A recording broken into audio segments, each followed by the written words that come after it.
মার্কিন president Donald Trump ও রাশিয়ার president Vladimir পুতিনের মধ্যে বুধবার দীর্ঘ ১.৫ ঘণ্টা ফোনালাপ হয়েছে। দুই নেতার এই ফোনালাপ নিয়ে এখন বিশ্বজুড়ে চলছে নানা বিশ্লেষণ। বিশেষ করে ইরানের পারমাণবিক কর্মসূচি এবং ইউক্রেন যুদ্ধ নিয়ে দুই নেতার মধ্যে হয়েছে দর কষাকষি।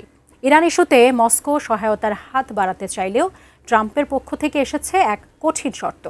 কিন্তু কী সেই শর্ত, জানাচ্ছেন সাদিয়া সিদ্দিকা।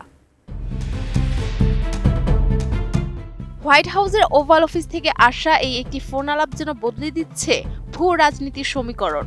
বুধবার মার্কিন প্রেসিডেন্ট ডোনাল্ড ট্রাম্প এবং রাশিয়ার প্রেসিডেন্ট ভ্লাদিমির পুতিনের মধ্যে প্রায় ৯০ মিনিটের এই আলাপচারিতা ছিল নজিরবিহীনভাবে দীর্ঘ এবং অত্যন্ত ফলপ্রসূ।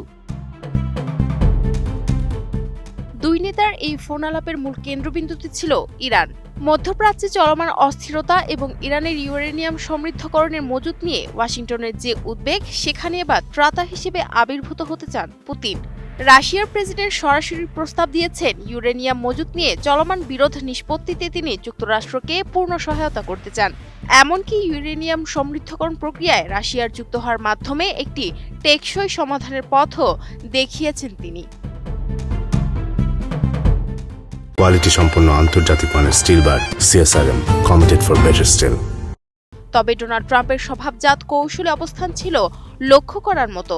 ওভাল অফিস থেকে দেওয়া এক সাক্ষাৎকারে ট্রাম্প পুতিনের এই প্রস্তাবের কথা স্বীকার করলেও পরিষ্কার জানিয়ে দিয়েছেন নিজের শর্ত। ট্রাম্প বলেন পুতিন সহায়তা করতে চান, কিন্তু তিনি বলেছেন সাহায্য করার আগে নিজের যুদ্ধ শেষ করতে হবে তাকে। অর্থাৎ ইউক্রেন যুদ্ধ বন্ধ না করা পর্যন্ত ইরান ইস্যুতে রাশিয়ার কোনো সহযোগিতা গ্রহণে এখনই রাজি নন মার্কিন প্রেসিডেন্ট।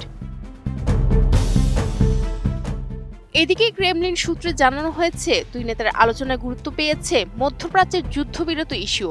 বিশেষ করে ইরানের পরমাণু কর্মসূচিকে কেন্দ্র করে সৃষ্ট সংকট মোকাবিলায় উভয়ই বেশ কিছু প্রস্তাব একে অপরের সামনে তুলে ধরেন। ফোনালাপে উঠে এসেছে ইউক্রেন প্রসঙ্গ।